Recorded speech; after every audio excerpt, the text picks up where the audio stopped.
G'day folks, you may have seen the video that I made recently where I was over here at Lake Moodemere yabbying. I wanted to see whether it was a good spot to go yabbying. I caught a few small yabbies, no monsters, so it was a semi-successful mission, but I did catch a stack of freshwater shrimp, some that were quite large, in my open top lift nets. So in the comment section under that video, a number of people said, hey Robbie, you should do a freshwater shrimp catch and cook. And I thought, what a grouse idea. So here I am, back at Lake Moodemere, freshwater shrimp catch and cook. What could possibly go wrong?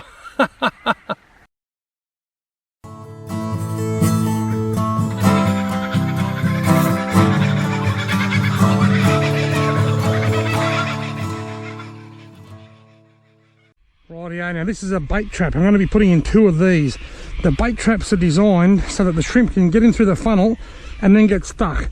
These are legal in Victoria. You're allowed 2 each with your name and address on them, but they are subject to maximum size diameter in the hoop. You'll have to check on the regulations so that you know what you're doing before you head out.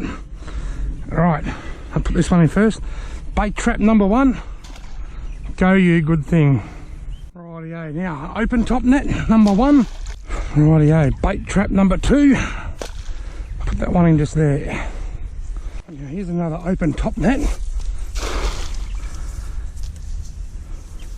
Righto, last net. Rightio, so they're all in. I've got two collapsible bait traps because that's the maximum number that I'm allowed to use in public waters. And I've got 3 of the open top lift nets. I'm going to give them a good couple of hours now because I want to give them plenty of time just to see if I can catch a few shrimp. With these open top nets, the shrimp can come and go as they please. So I'm not expecting to catch huge numbers. They don't kind of get trapped because they fit through the mesh. But the collapsible shrimp nets with the little fly wire type mesh, once they're in, they should get stuck in there. So hopefully I'll catch enough shrimp for a freshwater shrimp catch and cook.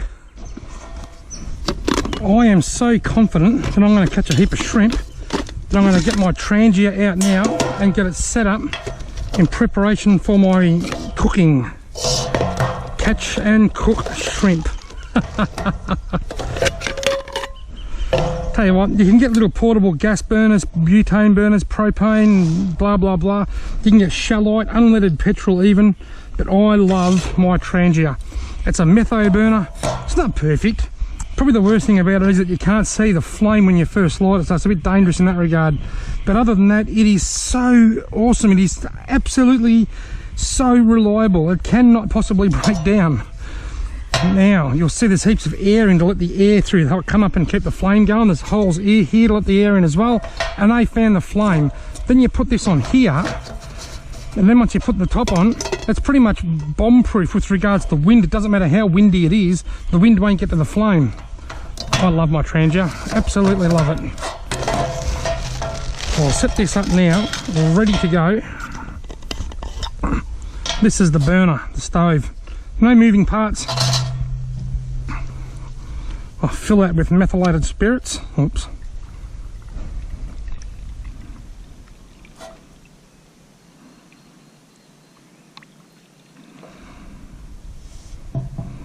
That should be more than enough.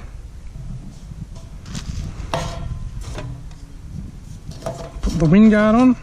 Actually, I won't put that wind guard on, I'll take that off. What I'm going to do, I've actually forgotten to bring tongs. So what I'm going to do, I'll put water in both of these saucepans. The saucepans aren't very big, but you should be able to get plenty of shrimp in each one of them.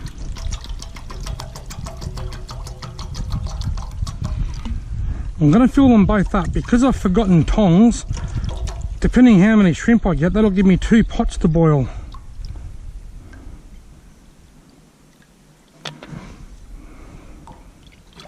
So when I'm ready to go, all I've got to do is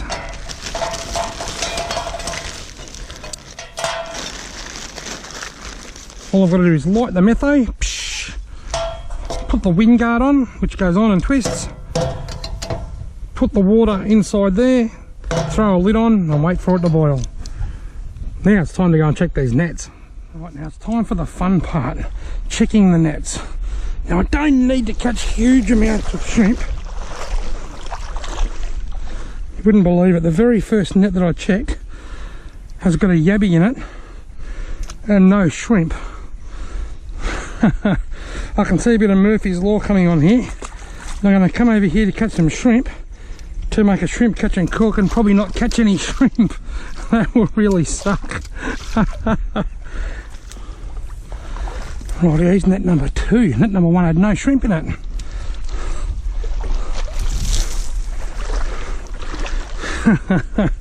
Oh God. Net number 2's got a yabby and no shrimp. And really, oh you bugger. I only need to catch half a dozen shrimp. It's only a demo, it's like a trial, an experiment. I don't need to catch heaps. But gee whiz, if I catch none, it's going to be disappointing. This water's actually very warm. Have I got any shrimp in this net? I can hear one. Don't you fall through the mesh. One little shrimp. He's not even big, he's tiny. But it's the best I can do. So I've checked 3 nets and I've caught 1 really small shrimp. I really hope the bait traps have got a few in them. And this is the first of the 2 bait traps. Hopefully they yield better than what the open top lift nets did. Yes. Oh look. There's no shrimp. There are 5 yabbies. 6 yabbies in there and no shrimp. Can you believe that? I come here to catch yabbies and all I catch is shrimp. This time around I come here to catch shrimp and all I catch is yabbies. Oh, there's 1 shrimp in there. Unbelievable.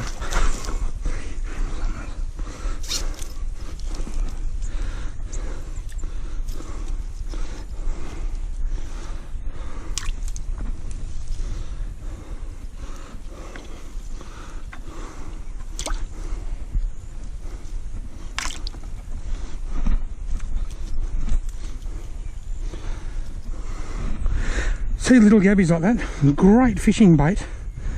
You can't get them in the open top nets because the mesh is too big.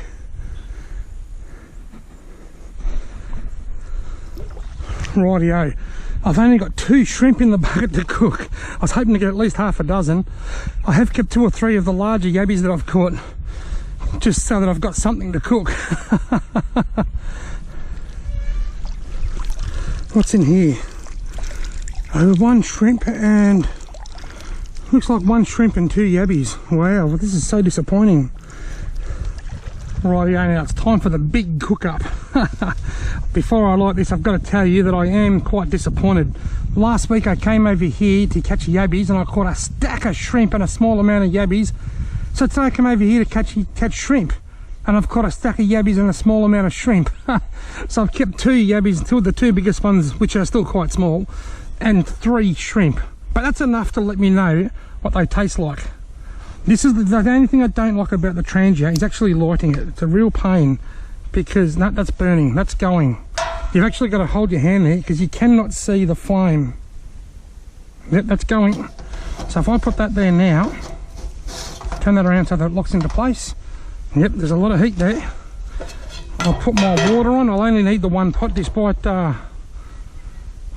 putting water in 2. Now it doesn't matter how windy it gets now because that flame is protected from the wind. The wind can get through these holes in the side and this big hole here, and the air can come up underneath. There's plenty of air to get that flame really going. Now it's just time to wait.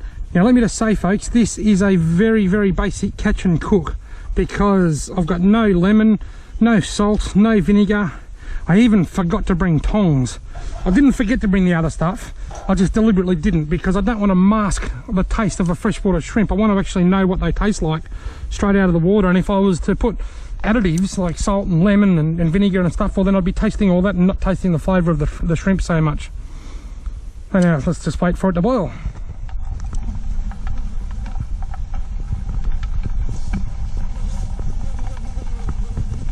There we have it, 3 shrimp and 3 yabbies.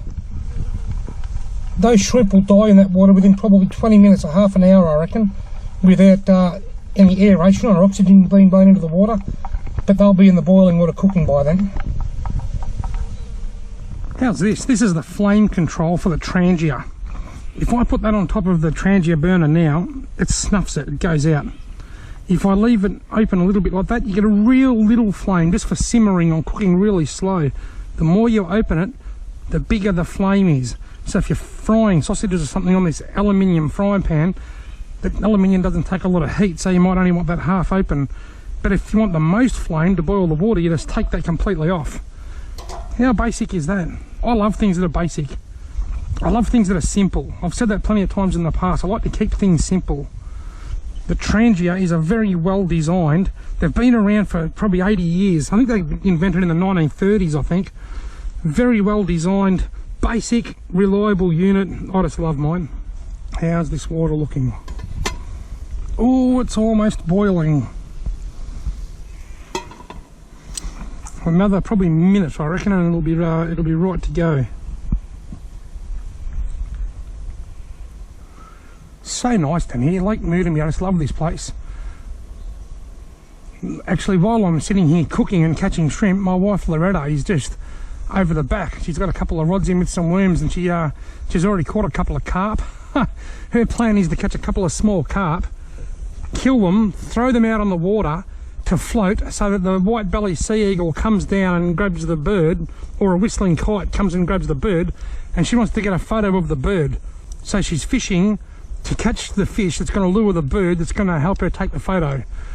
I don't know how it's going to pan out for her, but I know she's already caught a couple of small carp. Oh, look out, we're boiling.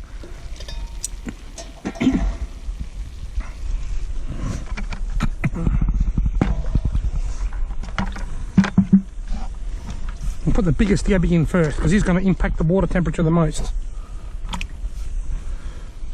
It's still boiling really well. Put the next yabby in. Water still boiling. I don't like to put anything in the water unless it's actually boiling, because the boiling water is an instant death, and that's what we want. We don't want a slow, painful death. Look, this shrimp's already pretty much carked it in that water. It is imperative for shrimp to have oxygen in their water. I don't normally cook dead yabbies or dead crustaceans in this case, but because he only just died in the last couple of minutes, he'll be fine. Now here are the last two. These actually aren't overly big. The ones I was getting here last week were much bigger, but as I've already said, it's quite disappointing that I didn't catch many shrimp today. Now what I'm going to do is I'm going to boil them until I reckon they look cooked. I'll boil them with yabbies. I normally boil them until the tail breaks away from the carapace. In other words, the tail breaks away from the main body of the yabby. Once you get that separation between the tail and the yabby, that's normally an indication they're cooked. But when you're cooking yabbies, you can't burn them, you can't overcook them, if that makes sense. I'll take that lid off now. That lid, I only put the lid on to trap the heat in and help the water boil quicker. Once the lid's off, the heat escapes. But once it's boiling, that's okay, you've already got enough heat.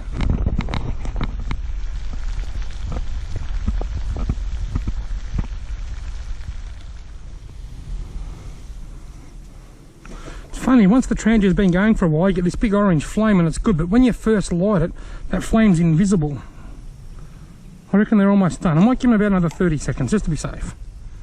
Rightio, what I'm going to do, I'm going to take these off the heat, and I'm going to either take that off, which I can do. Now, I'll apply this. Remember I said this was a snuffer? I'll put that on there. That snuffs the flame. Trangia has just been turned off. You can actually lift that off there now if you want this to help it cool down. The flame is out. And there are 3 yabbies and 3 shrimp ready to be taken out. Here's my makeshift tongs.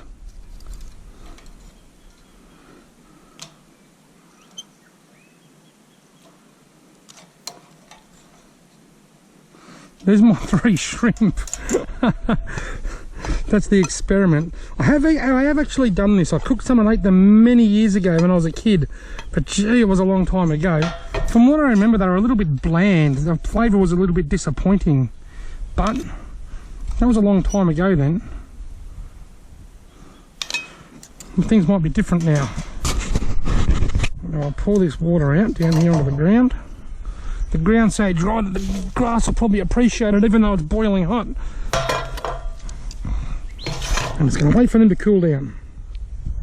And there we have it. 3 shrimp and 3 yabbies. Now they're not big, they're only small, but I'm not doing this to feed myself for a week. I'm just doing it as a trial, more so for the shrimp, because it's something that I haven't done for probably 3 decades.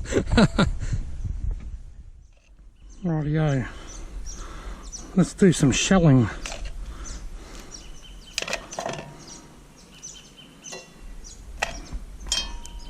I don't think there's much meat in them little claws, but I'll give them a crack. One good thing about being at the bush is I can just throw those 3 shells to buggery and the ants or something will eat them. Obviously if there was a big bulk amount of shells I wouldn't do that, but when I've only got, you know, just a small amount, it's not going to bother anyone. Righto, the shrimp.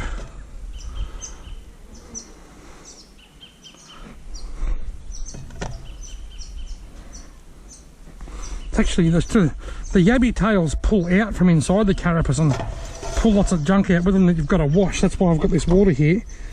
But the shrimp tails just break off nice and even.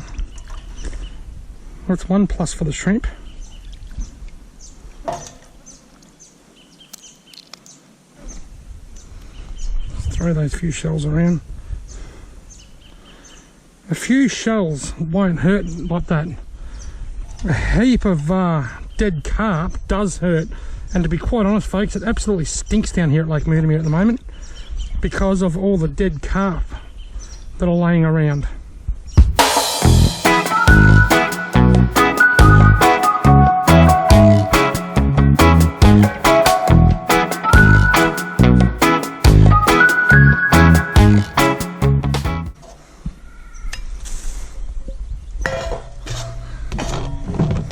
Put them in the shade. I'll go into the other side there. Rightio folks, the moment of truth. In this, on this bit of a tray here, I have got 3 yabby tails and 3 shrimp tails.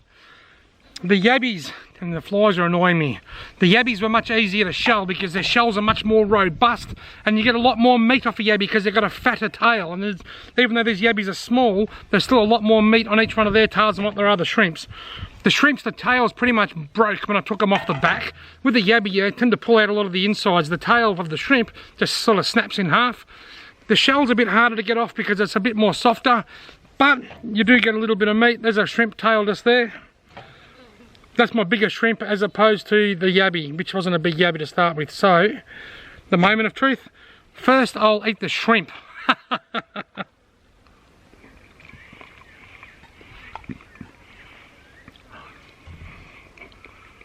It's nice, very nice. It's actually not a really strong taste. Certainly tastes shellfish-like, but it's not an overly, it's not an overpowering taste by any means. Now let's try the yabby.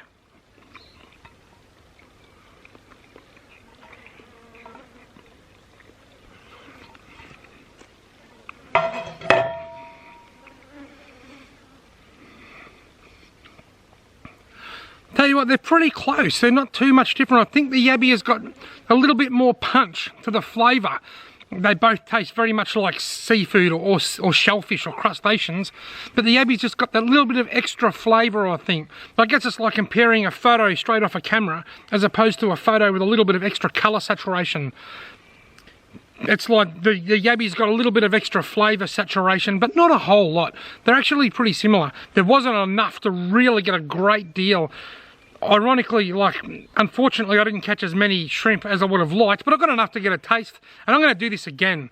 Back home in Wangaratta, which I'm only half an hour away from here, I catch a lot of shrimp, particularly in the summer months. I can catch 30 or 40 a night some nights, and they're a lot bigger than these ones as well. So I am going to do this again, but this has been fun. I hope you've enjoyed this catch and cook shrimp. Shrimp, how does it fare? Well, it's quite nice, certainly worth attempting to eat, but be prepared to do a lot of work shelling them, because there's a lot of work to be done just for a little weeny bit of meat. Righto folks, I hope you've enjoyed this video. If you have enjoyed it, then why not subscribe to my channel, because I plan on making a stack more fishing and fishing related videos in the near future, provided I don't die of food poisoning from those shrimp.